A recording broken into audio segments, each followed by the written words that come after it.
SCP-4146, a pound of flesh on black. Object Class: Safe. Special Containment Procedures. Due to the inherently uncontainable nature of SCP-4146, Foundation efforts are to be directed towards the suppression of any public knowledge of the anomalous effects of SCP-4146. Foundation web crawlers are to monitor the Internet for mentions of money, gambling, chips, or any other object in combination with mentions in human tissue or remains.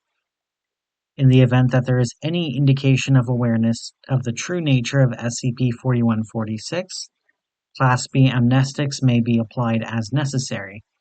Prior to amnestisation, civilians are to be detained and debriefed in order to ascertain the origins of the mnestic effects. Description: SCP-4146 is a phenomena affecting all markers of value in gambling, taking place in the Chicago metropolitan area. During the process of exchange between players, the marker will spontaneously transmute into a piece of human tissue of equal weight and approximate size. Affected markers will not decay like normal human tissue, but are otherwise physically indistinguishable from non-anomalous tissue. The single largest piece recovered was a femur with attached muscle and skin, substitute for a 12.4 kilogram gold bar. An estimated 15,800 tons of human flesh has been produced by SCP-4146. DNA testing with surviving relatives has confirmed that all flesh is from Chicago Spirit associate Sid Cassidy. Born Sigismund Pilojacek, June 27, 1885 in Warsaw, Russian Empire, Cassidy immigrated to Chicago in 1893, joining the Chicago Spirit during its ascent in the early 1910s. He rose to oversee 3 of the Spirit's most lucrative gambling dens. Cassidy was last seen in late May 1928. SCP-4146 includes an anti-memetic property whereby individuals do not notice that the physical properties of affected markers, instead treating them as normal gambling markers. Secondary effects, such as staining of clothing or furniture with blood or other substances, will be similarly ignored. The existence of SCP-4146 was first ascertained by junior researcher Harold Leaf in 1957. While using mnestic agents to counter the effects of SCP-Redacted, researcher Leaf noticed his wallet was filled with a large number of scabs, teeth, and a human ear. The tissue was traced back to Leaf's earnings at a neighborhood bingo tournament 2 nights previous. Junior researcher Leaf requested and received voluntary amnestisation of the experience. Addendum 4146-28F. On January 14, 1929, Chicago Spirit member and Foundation informant Caspar Fishface Metzinger was admitted to St. Joseph's Hospital after collapsing in the street. Doctors determined the cause of the collapse to be shock brought on by unknown foreign object in Metzinger's abdominal cavity.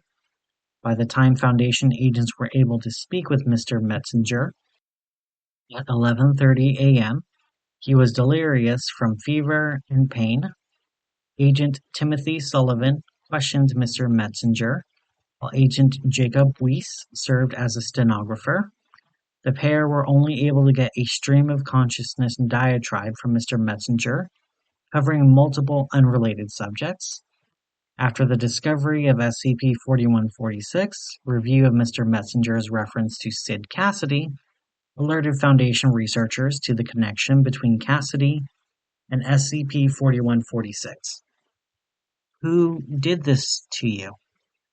We did, and took him through and through.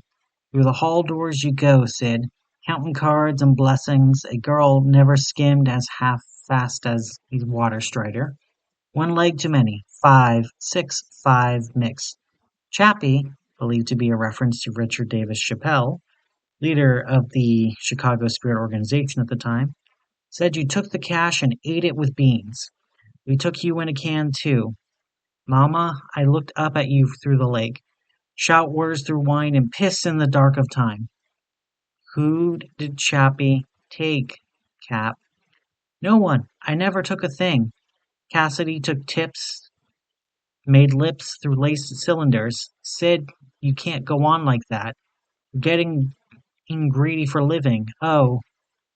At this time, Mr. Metzinger began to writhe in pain and ceased speaking. Stay with me, Cap. Who got you? The end never comes in a cold pickle jar. Scream in circles forever. My skin in the game come off my nose. His nose is skin like silk from a page of easy numbers. The boy, he took hold like cash. Chappie says Sid can be crash courses in earning a hard day's pay. He ran 3 long lengths of pork tenderloins for a flush.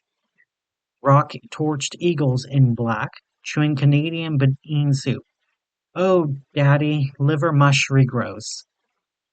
Mr. Metzinger briefly lost consciousness after delivering this statement, after which he continued speaking incoherently for another 2 hours. At 5:15 p.m., Mr. Metzinger expired. Autopsy found the cause of death to be massive shock from internal trauma. Further examination revealed bite marks originated in the kidneys, working through the liver and intestinal tract. Between 3:30 a.m. and 3:35 a.m. on January 15, 1929, Mr. Metzinger remains vanished from Foundation custody. The reason for this disappearance is unclear.